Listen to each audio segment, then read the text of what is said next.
তাকে তো আল্লাহ তাআলা দাজ্জালের ফিতনা থেকে হেফাজত করবে। উপরে তোলেন,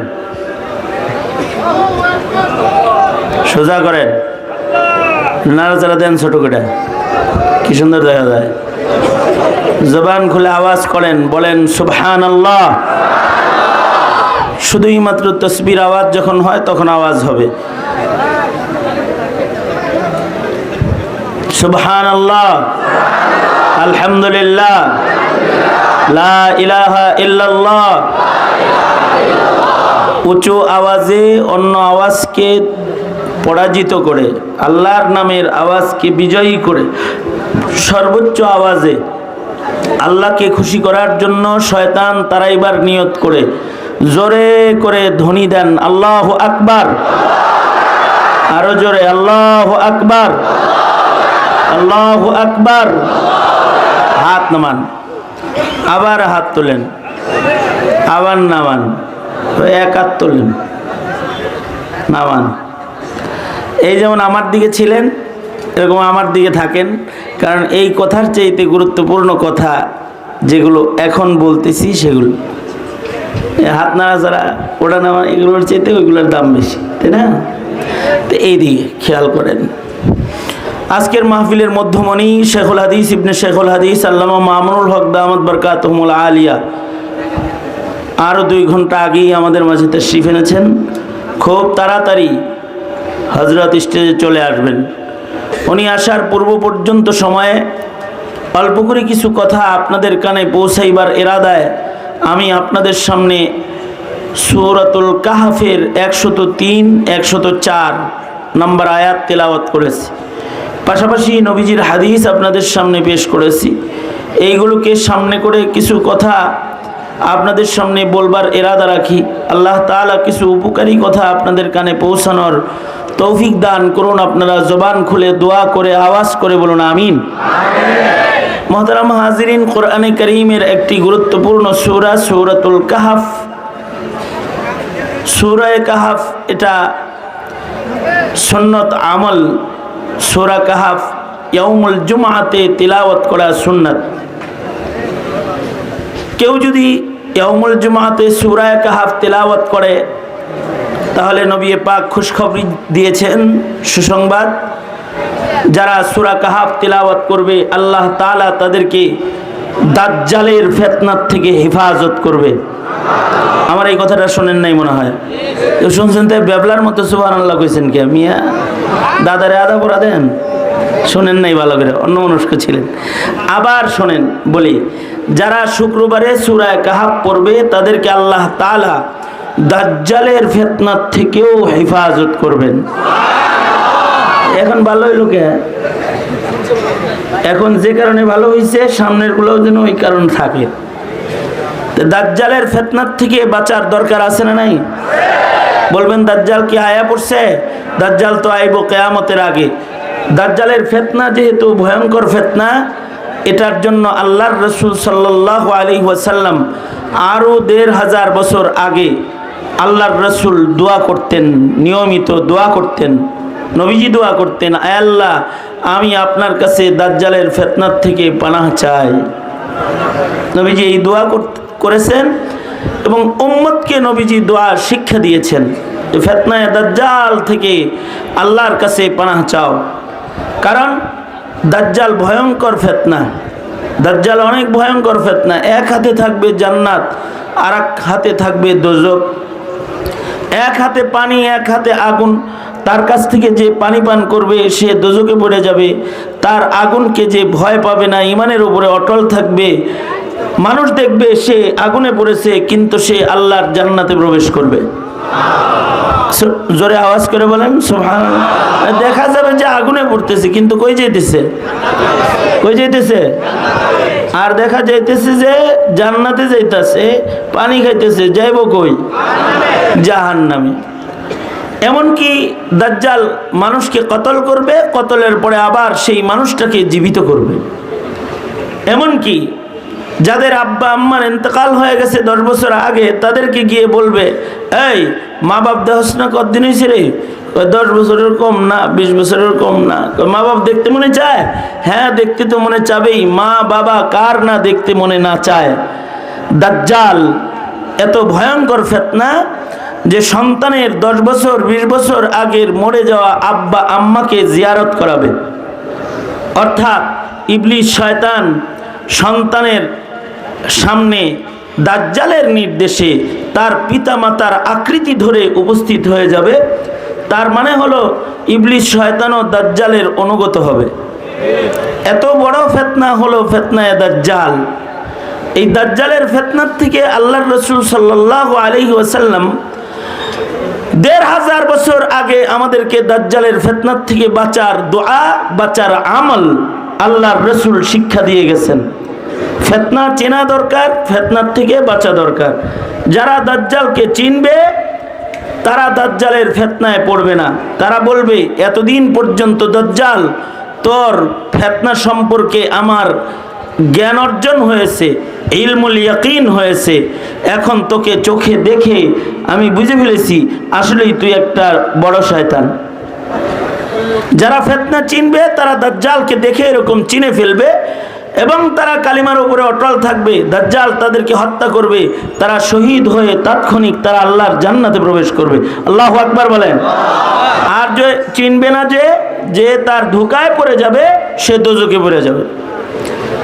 এ কারণে আমাদের মাদারিসে কওমিয়াতে কিতাবুল ফিতান আলাদা অধ্যায়, ফিতনা ফাসাদের অধ্যায় পড়ানো হয়, যে যুগে যুগে কি কি ফিতনা এসেছে, সামনের ফিতনা কেমন কেমন হতে পারে, এর উপরে তাকরীর করা হয়, এর উপরে বয়ান হয়। কিতাবুল ফিতান পড়ায় প্রজন্মের মানুষদেরকে ফিতনার ব্যাপারে সতর্ক করা হয়। কারণ আল ফিতনাতু আশাদ্দু মিনাল কাতল, হত্যাকাণ্ডের চাইতেও অনেক বেশি ভয়ঙ্কর হলো ফিতনা। কারণ যেখানে ফিতনা শুরু হয়ে যায় সেখানে রক্তের সাগর প্রবাহিত হয়ে যায়। একাত্রা হত্যাকাণ্ড সেখানে হয় না, ফিতনা শুরু হয়ে গেলে বহু মানুষের জান সেখানে শেষ হয়ে যায়, রক্তের স্রোত প্রবাহিত হয়ে যায় যেখানে ফিতনা শুরু হয়ে যায়। এ কারণে আল্লাহর রাসূল সাল্লাল্লাহু আলাইহি ওয়াসাল্লাম আলাদা আরো দোয়া শিখাইছেন। আমার সাথে পড়েন, আল্লাহুম্মা, আরো জোরে বলেন, আল্লাহুম্মা ইন্না নাউযু বিকা মিনাল ফিতান মা যাহারা মিনহা ওয়া মা বাতান। ইয়া আল্লাহ, আমি আপনার কাছে প্রকাশ্য, গোপনীয়, চেনা যায় না এমন সব ফিতনার থেকে আপনার কাছে পানাহ চাই। আল্লাহুম্মা, জোরে আওয়াজ করে বলেন, আল্লাহুম্মা ইন্না নাউযু বিকা মিনাল ফিতান মা যাহারা মিনহা ওয়া মা বাতান। এই ফিতনার থেকে বাঁচার জন্য আল্লাহর রাসূলের কাছে সাহাবায়ে কেরাম দোয়া শিখছেন, সাহাবায়ে কেরাম দোয়া করছেন। কিয়ামত পর্যন্ত মানুষ ফিতনার থেকে বাঁচার দোয়া করবে, কারণ ফিতনায় পড়ে গেলে ঈমান আমল সব নষ্ট হয়ে যায়। ফিতনায় পড়ে গেলে, ফিতনা যারা চিনে না তারা বিপদে পড়ে যায়, তাদের দুনিয়াও বরবাদ হয়ে যায়, আখিরাতও বরবাদ হয়ে যায়। যেমন আওয়ামী লীগ একটা ফিতনার নাম। আওয়ামী লীগ এটা কি? শেখ হাসিনা আর একটা ফিতনার নাম। ফিতনা যারা চিনে নাই তারা বিপদে পড়ে গেছে। সালমান এফ রহমান দুনিয়ার কত কিছু চিনছে, কিন্তু হাসিনা চিনে নাই, আপাতত জেলখানায় আছে।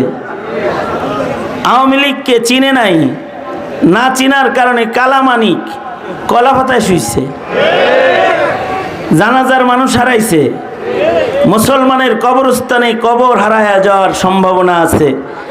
যারা ফিতনায় পড়ে ঈমান বরবাদ করে ফেলে তাদেরকে মুসলমানের কবরস্থানে দাফনও হইতে দেওয়া হয় না। ফিতনায় পড়লে সমস্যা আছে, কিন্তু যারা ফিতনা চিনে তারা মরেও অমর হয়ে যায়। যেমন আবু সাইদ মরে গেছে কিন্তু ফেতনা চিনা মরছে, এ কারণে তার নাম অমর হয়ে গেছে। মুগ্ধ ফেতনা চিনে জীবন দিয়ে দিয়েছে, ফেতনার কাছে মাথা নত করে নাই, মরে গেছে কিন্তু জাতিকে মুগ্ধ করে দিয়ে গেছে। কি ঠিক না? ঠিক জোরে আওয়াজ করে বলেন। ফেতনা চিনলেও এবং ফেতনার মোকাবেলা কেউ করলে সে মরে না, সে অমর হয়ে যায়, সে স্মরণীয় হয়ে যায়। তার আলোচনা জমিনের পরে আল্লাহ তাআলা বাকি রেখে দেয়। এ কারণে ফেতনা চিনতে হয়। ফেতনা চিনবে। ফেতনা চিনার একটা আমল হইল, হেই 1.5 ব্যাটারি 1 ব্যাটারি যা আছে তাই আখবাসুন নাস কাহেগার। গালিগালাজ করতে চাই না, কিন্তু যখন কথা শোনে না তখন গালি ছাড়া আর কোনো উপায় থাকে না। খবিস কথা বলতে মানা করতেছি না। বয়ডা কোথাকার বয়ডা, তুই তোর কান কই রেখে আইছিস মাহফিলে? এ বললাম যে কথা বলিস না, এটা শুনস না কেন? তো ফেতনা চিনতে এবং ফেতনা থেকে বাঁচতে একটা আমল হলো সূরা কাহাফের তিলাওয়াত। কেউ যদি ইয়াউমুল জুমআতে সূরা কাহাফ তিলাওয়াতকারী হয়, আল্লাহ তাআলা তাকে দাজ্জালের ফিতনা থেকেও হেফাজত করবেন। আমাদের বাপ দাদারা বলেছেন শুক্রবারে শুধু নয়, সূরা কাহাফ যদি প্রতিদিন পড়া যায়, কেউ যদি প্রতিদিন একবার সূরা কাহাফ তিলাওয়াত করে তো আশা করা যায় আল্লাহ তাআলা জমিনের সকল ফিতনা থেকে কাহাফ তিলাওয়াতকারীকে আল্লাহ তাআলা হেফাজত করবে। তো সূরা কাহাফ তো এক লাইনের কুল হু আল্লাহর সূরা না, অথবা ইন্না আতাইনা না, অথবা সূরাতুল আসরের মতো 3 আয়াতের সূরা না, এটা 12 পৃষ্ঠা। এটা যদি পড়তে হয় তাইলে নুরানি নামাজ শিক্ষা বই দেখা মুসলমানিত্ব ঠিক কইরা সূরা কাহাফের তেলাওয়াতকারী হওয়া জীবনেও সম্ভব না। নুরানি নামাজ শিক্ষা বইয়ের মুসলমানি সে শিখছে, এই ছাড়া তার আর কোনো ধন নাই। তো তার ফিতনা চেনার যোগ্যতা তার হয় না। প্রকাশ্য ফিতনাকেও সে চিনে না। যেমন রিমান্ডে আমাকে এক পুলিশ, মগা পুলিশ একটা আছে, সেটা জিজ্ঞাসা আমারে, হুজুর কাদিয়ানীদের সাথে একটু মিলমিশ করে চলা যায় না? আবার তার জিজ্ঞাসা ছিল আমার কাছে, হুজুর কাদিয়ানীরা কি আসলেই কাফের?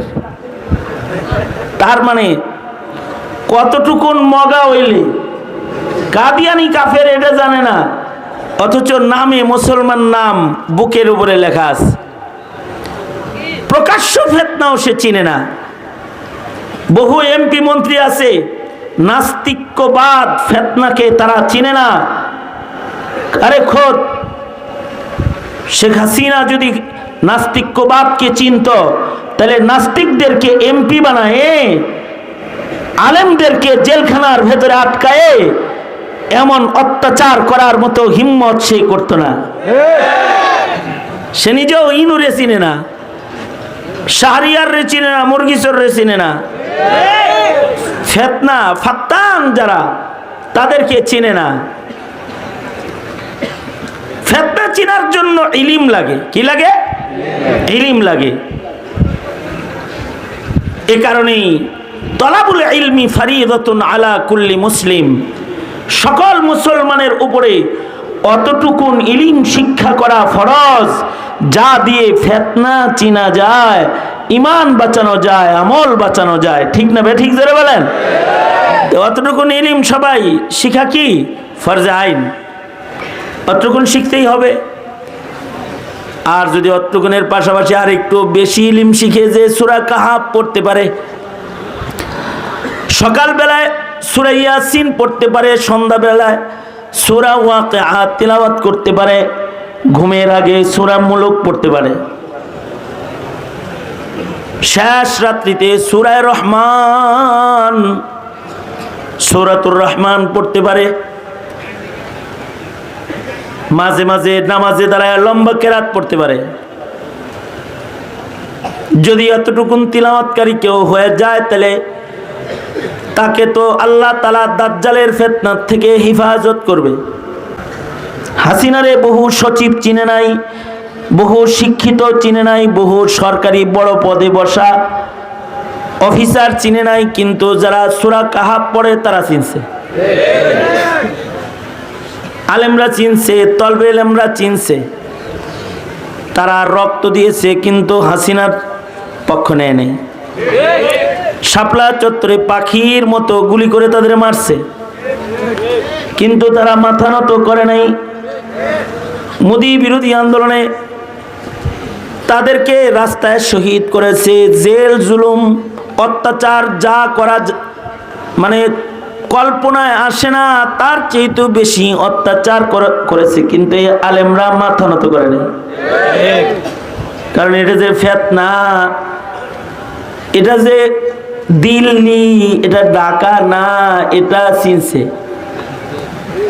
হ্যাঁ, আলেমদের সান্নিধ্যে মুক্তিযোদ্ধার সন্তানদের একটা গ্রুপও চিনছে।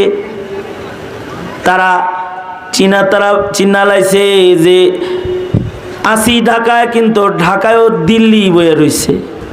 একটা ফিতনার কারণে তখন স্লোগান তুলেছে, দিল্লি না ঢাকা। এটা কি দিল্লি না ঢাকা? এই জোরে বলো না কেন, কি এটা? হ্যাঁ, ঢাকা। কিন্তু কিছু কিছু আছে, এরা ঢাকাকে মনে করতো যে এটা দিল্লি। ঠিক একাধজনে বললি কেন, ঢাকারে তারা দিল্লি মনে করতো। কিন্তু যারা ফিতনা চিনে তারা বলেছে, এক সাগর রক্তের বিনিময়েও ঢাকাকে দিল্লি হতে দেব না, দিল্লিওয়ালাকে ঢাকায় থাকতে দেব না। তারা শপথ করেছে। তারা যখন শপথ করেছে, তখন কিন্তু দুলহান বনে চলে গেছে, কিন্তু দিল্লির লোক দিল্লিতে চলে গেছে, কোথাও জায়গা পায় নাই, দিল্লিতে জায়গা হয়ে গেছে। এই যে ফিতনা, এই ফিতনা চিনতে হয়। যারা ফিতনা চিনে তারা ফিতনার থেকে বাঁচতে পারে, আর যারা ফিতনাকে চিনে না তারা ফিতনায় পড়ে যায়। ফিতনার থেকে বাঁচার একটা গুরুত্বপূর্ণ আমল হলো সূরা কাহাফের তিলাওয়াত। সুতরাং নিজের সন্তানদেরকে এই পরিমাণ কোরআনে কারীম তালিম প্রদান করা অভিভাবকদের দায়িত্ব, যাতে করে প্রত্যেকটা সন্তান ফিতনার জমানায় সূরা কাহাফ পড়তে পারে এবং তারা ফিতনার থেকে বাঁচতে পারে। কিন্তু আমরা যতটা কোরআনের শিক্ষা সম্পর্কে গাফেল, 16টা বছর হয়ে গেছে আমাদের মক্তবগুলা বন্ধ হয়ে গেছে।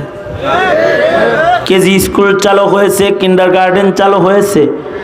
আমাদের সন্তানরা সূরা কাহাফ দূরের কথা কালেমাও যে পারে না, তাও আমরা বুঝি না। আমরা ভাবি না তারা যে সূরা ফাতিহাও পারে না, তারা তাশাহুদ পারে না, দোয়া মাসুরা পারে না, দরুদ শরীফ পারে না। কখনো এটা আমাদের ভাবনায় আসে না। এমন মুসলিম অভিভাবকত্ব কিন্তু অকল্যাণের। এমন অভিভাবক যারা হয় তাদের খানদান নষ্ট হয়ে যায়। তাদের খানদানের মধ্যে তখন মুসলিম তালাশ করে পাওয়া যায় না। খানদানের ভিতরে নাস্তিকতার ছড়াছড়ি আসে, কাদিয়ানি ঢুকে যায় খানদানে, খানদানের ভেতরে ইহুদ নাসারার অনুসারী ঢুকে যায়, মুসলিম পাওয়া মুশকিল। এখন নিজের খানদানকে বাঁচাইতে, নিজের প্রজন্মকে ফিতনা চিনাইতে কোরআন পড়াইতে হবে। কি পড়াইতে হবে? জোরে আওয়াজ করে বলেন, সবাই মিলে আওয়াজ করে বলেন, কি পড়াইতে হবে? কোরআন। কতটুকুন পড়াইতে হবে? যতটুকুন পড়লে সূরা কাহাফও সে তিলাওয়াত করতে পারে। এটা করবেন কারা কারা? ছেলেদেরকে এতটুকুন কোরআন মজিদ পড়াইবেন যেন সূরা কাহাফ পড়তে পারে। ভালো করে প্রতি শুক্র, হ্যাঁ ভালো করে ওয়াদা কর। নওজোয়ানরা বেশি, বিয়ে করস নাই অনেকেই, ঠিক না? কারা কারা বিয়ে করস নাই হাত তোল। বিয়ে ছাড়া কারা কারা হাত তোল। বিয়ে করস নাই কে কে, তারা হাত তোল, 2 হাত তোল। এই সব বিয়ে ছাড়া। আল্লাহ এদের ভালো নেকা টুকটুকা একটা বউ দিও, দোয়া করে দিলাম, ঠিক আছে? হ্যাঁ, এটা আওয়াজ আমিন জোরে কইছে না? আবার দোয়া করি, আল্লাহ তোমাকে যেন খালি দেখতে টসটসা সুন্দরী বউ না, নেককার, পরহেজগার, দিনদার, ইমানদার, আবেদা, সালেহা, কানেতা, জাহেদা বিবি আল্লাহ যেন তোমাকে দান করে। এই ফিরি ফিরি যে এই দোয়াটা করলাম ঠিক হয় নাই, ঠিক হয়েছে? ফিরি দিয়ে দিলাম যে দোয়াটা, খাওয়াইছিস বেটা, মোল্লার কাছ থেকে দোয়া নিতে খেলাই তো হয় না, খাওয়াবি কবে? বিয়ের দিন। সুতরাং নেককার বিবি লাগবে এবং বিবির সাথে মুআহাদা হবে, স্বামী স্ত্রীর অঙ্গীকার হবে এটা যে আমরা আমাদের সন্তানকে ডক্টর ইঞ্জিনিয়ার বানাই, অসুবিধা নাই, কিন্তু তাদেরকে সূরা কাহাফ পড়নেওয়ালা মুমিন বানাবো যাতে তারা দাজ্জালের ফিতনাও চিনতে পায়। কে? ঠিক না? এই অঙ্গীকার করাইবা। যারা বিয়ে করছেন তার হাত তুলতে করতেছে না, দেখো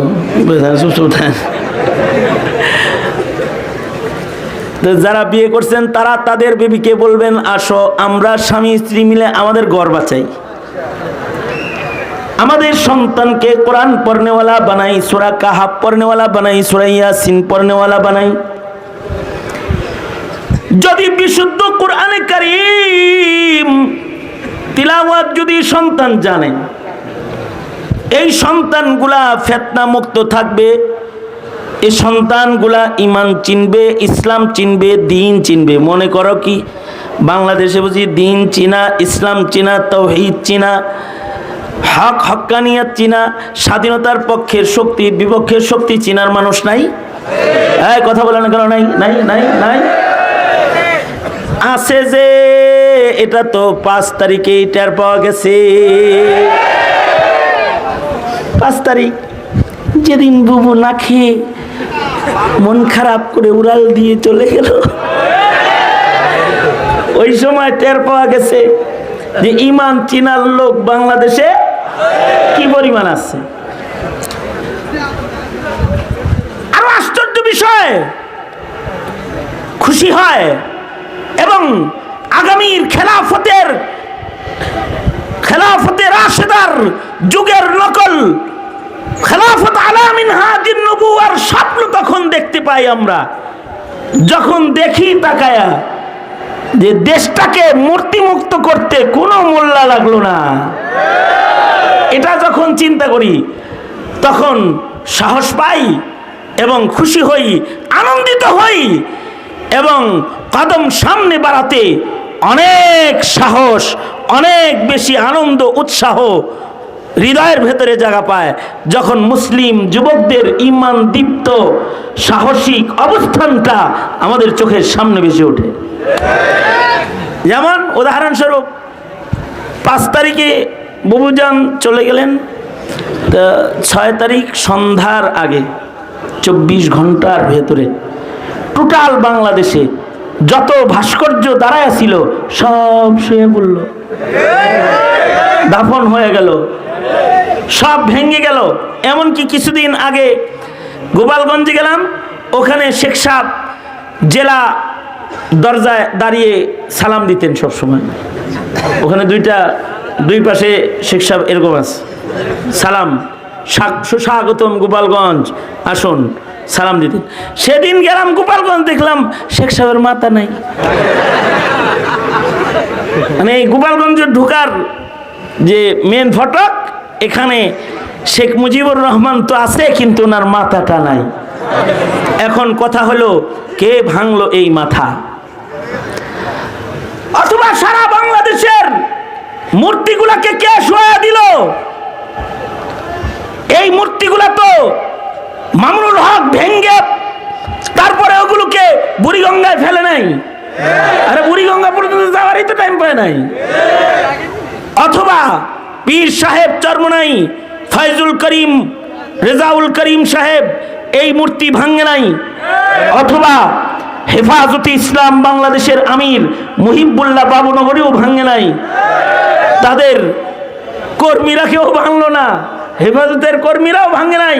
কোনো মাদ্রাসার মুহতামিম, কোনো মসজিদের ইমাম অথবা কোনো মাদ্রাসার ছাত্ররা এই মূর্তির গায়ে টোকাও দেয় নাই, টাচ করে নাই। কিন্তু 24 ঘন্টার ভেতরে সব মূর্তি শুয়ে পড়ছে। তার মানে হলো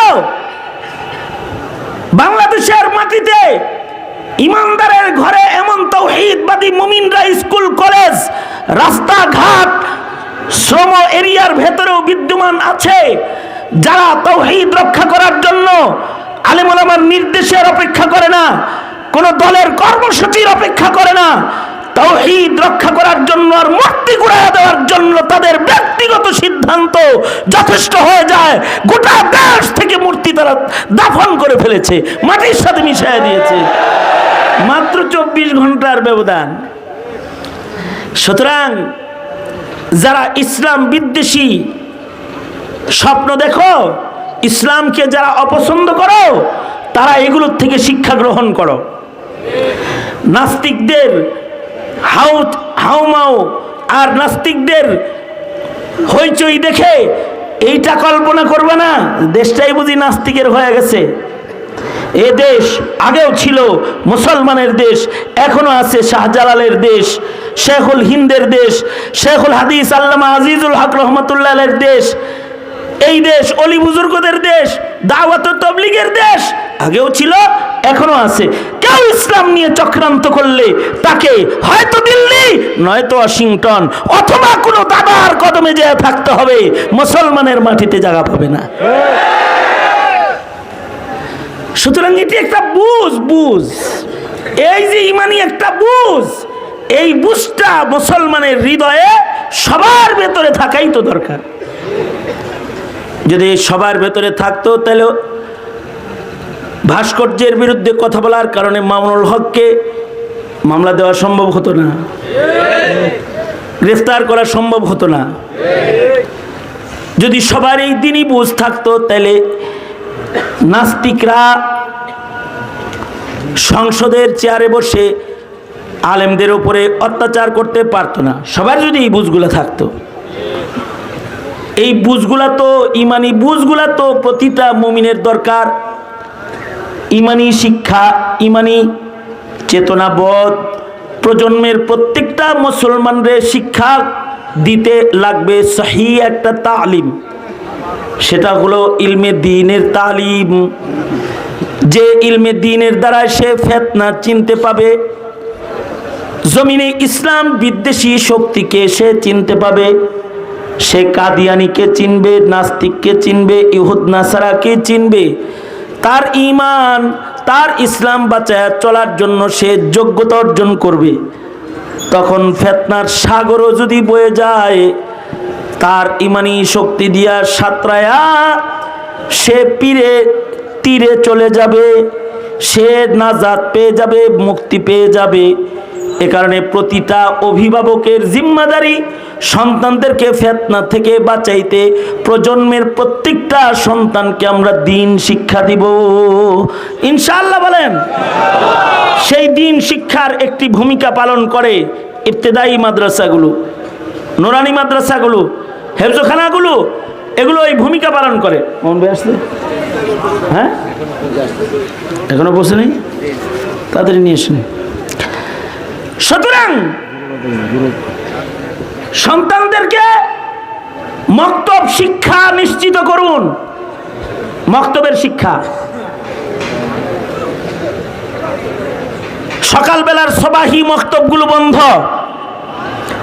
অভিভাবকরা তাদের সন্তানকে ইমানি শিক্ষা নিশ্চিত করুন ইনশাআল্লাহ। বলেন, কারা কারা এই দায়িত্ব গ্রহণ করলেন? বুঝেন নাই? এই মাইকেল আওয়াজ বাড়া বেটা, ইকো বন্ধ করে দিয়ে আওয়াজ বাড়া, জম বাড়ান বাড়া, শুনে না তো? হ্যাঁ, দোনো হাত তোলেন, বলেন ইয়া আল্লাহ, ওয়াদা করিতেছি আমরা আমাদের বাচ্চাদেরকে কোরআন শিক্ষা দেওয়ার বিষয়ে নিশ্চয়তা আনবো ইনশাআল্লাহ। ভালো করে কথা কর, আবার হাত নামা, একেবারে মার দিব ধরে। হ্যাঁ, এটা তো বাচ্চাদের বিষয় গেল। আর বুড়াদের বিষয়, বুড়াদের বিষয়, যুবকদের বিষয়, যুবকদের বিষয়ে তবলিগে যাও, কমাস কম ফিতনা চিনতে পারবা।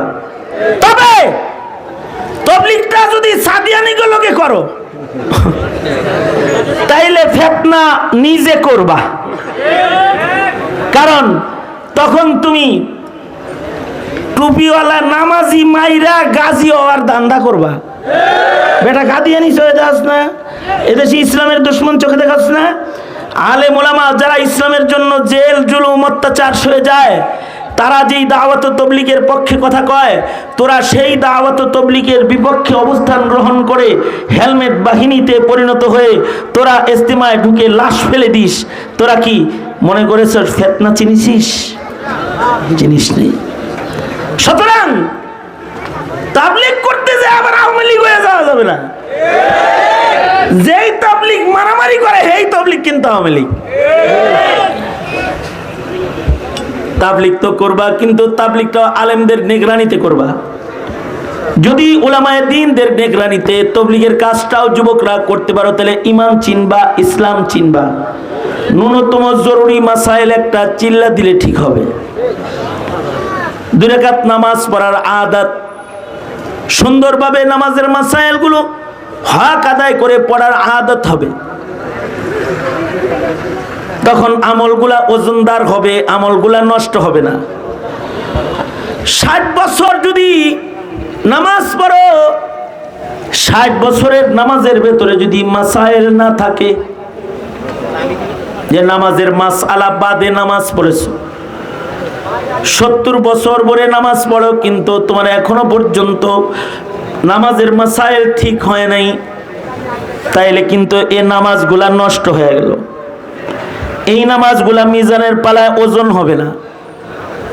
যদি বান্দার জিন্দেগির নামাজ, বান্দার জিন্দেগির ইবাদত, এটাকে নষ্ট না করে যদি মিজানের পালায় এটাকে যদি ওজনদার বানাইতে হয়, তাহলে ইবাদত শিখতে হবে, ইবাদতের মাসাইল শিখতে হবে, ইবাদত ইখলাসের সাথে করা শিখতে হবে, ঈমানের হিফাজত করা শিখতে হবে। কারণ যদি ঈমান নষ্ট হয়ে যায় তাহলে তার ইবাদতের কোনো কাজ হবে না। যার আকীদা নষ্ট, তার ইবাদত তাকে কোনো উপকার করবে না। যার আমলের ভেতরে রিয়া ঢুকে গেছে, ইখলাস নাই, তার আমল, তার ইবাদত মিজানের পালায় ওজনদার হবে না। যার ইবাদতের মাসাইল বিশুদ্ধ নয়, মাসআলা জানে না, তার ইবাদতগুলো নষ্ট হয়ে যাবে, মিজানের পালায় সেগুলো উপকার হবে না। আল্লাহ তাআলা তার বন্ধুর মাধ্যমে উম্মতকে বলে, সাবধান উম্মতেরা, তোমরা তোমাদের দুনিয়ার জীবনের মেহনতকে বরবাদ করবা না, নিজের আমলগুলোকে নষ্ট করবা না। কুল হাল নুনাব্বিউকুম বিল আখসারিনা আ'মালা আল্লাযীনা দাল্লা সা'য়ুহুম ফিল হায়াতিদ দুনিয়া ওয়া হুম ইয়াহসাবুনা আন্নাহুম ইউহসিনুনা সুনআ। মনে মনে মন কলা খায় যে অনেক নেক আমল তার আছে, কিন্তু ঈমান ঠিক না থাকার কারণে নেক আমলের দাম নাই। মনে মনে হিসাব আছে, তার জীবনে ইবাদত অনেক, কিন্তু লিল্লাহিয়াত না থাকার কারণে, মুখলিস না হওয়ার কারণে, নিয়ত খারাপ হওয়ার কারণে তার অনেক ইবাদতের ভান্ডার তাকে জান্নাতের পথ দেখাবে না। অথবা সে তো হিসাব করতেছে আমি 5 ওয়াক্ত নামাজ পড়ি, নামাজ ভঙ্গের কারণও সে জানে না, ওযু ভাঙ্গার কারণও সে জানে না, ওযু কেমনে করতে হয় তাও জানে না, নামাজ কেমনে পড়তে হয় তাও জানে না, তো তার নামাজ তাকে কোনো উপকার দিবে না। সঙ্গত কারণে এই নামাজ শিখার দরকার। সঙ্গত কারণে ইবাদতও শিখতে হয়। ইবাদত করার আগে ইবাদত শিখতে হয়। ইবাদত শিখবা কোন জায়গায়? ইবাদত শিখার জায়গা হলো দাওয়াত ও তাবলীগ। একটা চিল্লাও যদি কোনো যুবক লাগায় তাহলে তার 2 রাকাত নামাজ ঠিক হয়ে যাবে। তার আজান, তার ইকামত, তার কালেমা, তার আদিয়ে মাসুরা, সুন্নত দোয়াগুলো ঠিক হয়ে যাবে। তাসবিহাতগুলো আদায় করার বিশুদ্ধ তরিকা তার ভেতরে এসে যাবে। কাইফিয়াতে সালাত, নামাজের উত্তম সুন্নতের গঠন তার ঠিক হয়ে যাবে। এমনকি নিয়ত, ইখলাস এটাও ঠিক হয়ে যাবে। মাসাইল জানবে, তো তার এই সব ঠিক হয়ে যাবে। যখন ঠিক হয়ে যাবে তখন তার অল্প আমল নাজাতের জন্য যথেষ্ট হয়ে যাবে। আর এগুলো যদি ঠিক না হয় তাইলে ইবাদত তো করবে অনেক, কিন্তু তার ইবাদত তাকে কোনো উপকার দিবে না। যেমন আমাদের শেখ হাসিনা, উনি প্রতি উপজেলায় একটা করে মডেল মসজিদ করছেন। অনেক বড় নেকামল। মসজিদ বানায় তো যারা ইমানদার তারাই মসজিদ বানায়, ইমানদারেরাই মসজিদ বানায়। উনি মসজিদও বানাইছে অনেক। 70 রাকাত করে নফল নামাজ পড়ছে, 80 রাকাত 70 রাকাত। ইবাদতও অনেক, ডেইলি কোরআন তেলাওয়াত করছে। কিন্তু ইমানে সমস্যা। খাতির ইমানদারদের সাথে না, খাতির হলো মুশরিকের সাথে। যাদের দাবি করে ভাব ধরে ইমানদারের, কিন্তু খাতির রাখে ইহুদি নাসারার সাথে, তাদেরকেই বলা হয় মুনাফিক। তাদেরকে কি বলা হয়? মুনাফিক। ইমানদারের খাতির তো ইমানদারের লগে না হইব।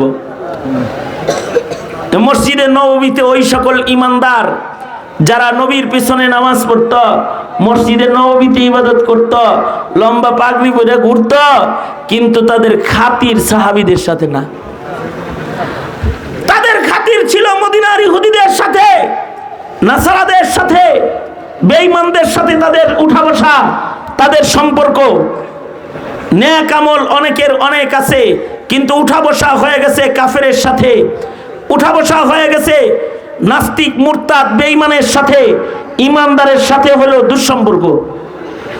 তার কর্মকাণ্ড এটা প্রমাণ করে তার ভিতরে ঈমান নষ্ট হয়ে গেছে। যদি কারোর ঈমান নষ্ট হয়ে যায়, কর্মকাণ্ডের কারণে যদি ঈমান নষ্ট হয়ে যায়, তখন তার নেকির কাজও তাকে কোনো উপকার করে না।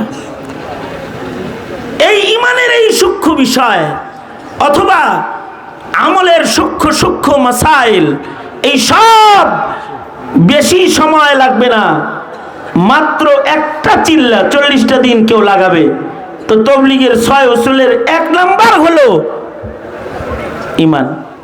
ঈমানের কথা শিখাবে, কালিমা শিখাবে, লা ইলাহা ইল্লাল্লাহর মর্ম বুঝাবে, লা ইলাহা ইল্লাল্লাহ কিভাবে রক্ষা করতে হয় এটা বুঝাবে, মুহাম্মাদুর রাসূলুল্লাহ কিভাবে হেফাজত করতে হয়, কিভাবে নবীর উপরে ঈমান রাখতে হয় এগুলো শিখাবে।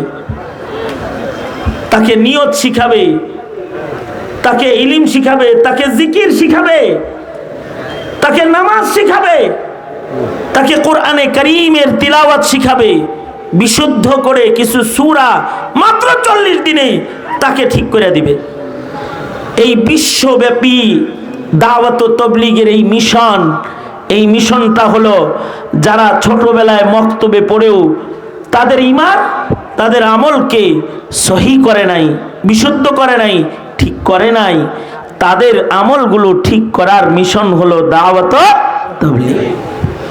সুতরাং দাওয়াত ও তাবলীগের মেহনতের সাথে আমাদের সকলের সম্পর্ক রাখতে হবে, ঠিক কি না? কারা কারা চিল্লা লাগাইবা? নিয়ত করো, নিয়ত করো। ইনশাআল্লাহ। চিল্লা হবে তো ইনশাআল্লাহ। সাপ্তাহিক আমল হবে কাদের সাথে? উলামাদের সাথে। কাদের সাথে? জোরে বলো। কারণ উলামাদের সাথে যদি না করো তাহলে মাসালা চিন্তা না, বেজাল লাগাই দিবা। কারণ ইলম ছাড়া মাসাইল বিশুদ্ধ করা সম্ভব না। সুতরাং আলেম ওলামা যেখানে, আলেম ওলামা নাই যেখানে, মনে থাকবো তো? আলেম ওলামা যেখানে আমরা আছি সেখানে, আলেম নাই যেখানে। যেই তবলিগে আলেম ওলামা নাই ওই তবলিগে আমরা নাই। যেই খানকায় আলেম ওলামা নাই ওই খানকায় কি ইসলাহে নফস আছে না? পাপাচার ঢুইকা যায়, গান বাদ্য এগুলো ঢুইকা যায়। খানকা নামে দুষ্ট কাজের আখড়া হয়ে যায়। ঠিক কিনা? জোরে আওয়াজ করে বলো। আছে না এমন অনেক খানকা যে পীর মুরিদি আত্মশুদ্ধির এলান দেয়। এলানটা হয়, ঘোষণাটা হয় যে আমরা আত্মশুদ্ধি করি, পীর মুরিদি করি, মানুষের হৃদয় ঠিক করি, মানুষের হৃদয় জারো দেই। এইটা করতে গিয়ে সবাই রে ডোলের বাড়ি শোনায়, সবাই রে গান শোনায়, জারি গান শোনায়, বাদ্যযন্ত্রের আওয়াজ তাদেরকে শোনানে অভ্যস্ত বানায় ফেলায়। জিকির তো নাই, আল্লাহ পাওয়ার ফিকির তো নাই, বরঞ্চ আখিরাত থেকে গাফেল হয়ে যায়, আখিরাত থেকে বিমুখ হয়ে যায়। এই যে যারা আখিরাত থেকে বিমুখ হয়ে যায়, যেই সকল খানকায় গিয়ে ওই খানকাগুলোর মূল সমস্যা হলো ওই খানকার সাথে উম্মতের আলেমদের সম্পর্ক নাই। খিচুড়ির সম্পর্ক আছে, গরু ছাগলের সম্পর্ক আছে, কিন্তু আলেমের সম্পর্ক নেই। আর যে সকল খানকাগুলোর সাথে ওলামায়ে দ্বীনের সম্পর্ক আছে, সেই সকল খানকায় গেলে ইখলাস যুক্ত ইবাদত করার যোগ্যতা এসে যায়, ইখলাস যুক্ত ইবাদত করার যোগ্যতা এসে যায়। খুলুসিয়াত, ইখলাস, নিয়াত, হৃদয়ের স্বচ্ছতা ওই সকল খানকায় গেলে এসে যায়। এই হৃদয়ের স্বচ্ছতা যেটা, এটা যার যত উন্নত হবে তার আমল মিজানের পালায় তত বেশি ওজনদার হবে। আল্লাহর রাসূল বলেন, ক্বালা রাসূলুল্লাহি সাল্লাল্লাহু আলাইহি ওয়াসাল্লাম, রুব্বা আমালিন সাগীরিন তুআজ্জিমুহুন নিয়াহ, রুব্বা আমালিন কাবীরিন তুসাগগিরুহুন নিয়াহ। আল্লাহর নবী বলেন, কিছু কিছু আমল আছে, আমলগুলা ছোট, কিন্তু নিয়তের কারণে মিজানের পালায় আমলগুলো বড় হয়ে যাবে। আর কিছু কিছু আমল আছে, আমলগুলা অনেক বড়, কিন্তু নিয়ত খারাপ হওয়ার কারণে আমলগুলা কম ওজন, ওজন নষ্ট হয়ে যাবে। এসে কই হ্যাঁ তকবীর দে। কি পাইপের ভিতরে ঢুকছে না মাহফিলের ভিতরে ঢুকছে? কেমন পাইপের ভিতরে ঢুকছে? আচ্ছা, কিছু কিছু আমলগুলো আকৃতি ছোট, কিন্তু নিয়ত অনেক ভালো। নিয়তের কারণে অল্প আমল নাজাতের জন্য যথেষ্ট হয়ে যাবে। সুতরাং ভালো নিয়ত যেটা, এইটা শিখার জন্য তাজকিয়াতুন নুফুসের মেহনতেরও দরকার আছে। জমিনে ইলম রক্ষার জন্য মাদ্রাসা দরকার। ইলম রক্ষার জন্য কি দরকার? মাদ্রাসা দরকার, উলামায়ে কেরাম দরকার। আর জমিনের মানুষের আমল রক্ষা করার জন্য দাওয়াত ও তাবলীগ দরকার। জমিনের মানুষের আমলের ওজনকে বৃদ্ধি করার জন্য তাজকিয়াতুন নুফুস, খানকার আমল দরকার, খানকা দরকার। তবে শর্ত, এই খানকায়ে তাবলীগ এই সব উলামায়ে কেরামের নিগরানিতে যখন চলবে তখন এটা উম্মতের জন্য উপকারী। যখনই উলামায়ে কেরামের নিগরানি শূন্য হয়ে যাবে তখন এটার ভেতরে ফিতনা ঢুকে যাবে। ফিতনা চিনা কিন্তু এত সহজ কাজ না। সুতরাং আমরা আমাদের বাচ্চাদেরকে দিন শিখাইতে, ইলমি দ্বীনের তালিম এটা অব্যাহত করব, আবশ্যক করব। যুব সমাজ, বয়োবৃদ্ধ, যাদের আমলগুলো সমস্যা আছে, যে বিশুদ্ধ সেজদা পারে না, বিশুদ্ধ সূরা কালাম পড়তে পারে না, দোয়া পারে না, এদের এটা ঠিক করার জন্য দাওয়াত ও তাবলীগের মেহনতকে এলাকায় ওলামাদের নিগরানিতে চাঙ্গা করব।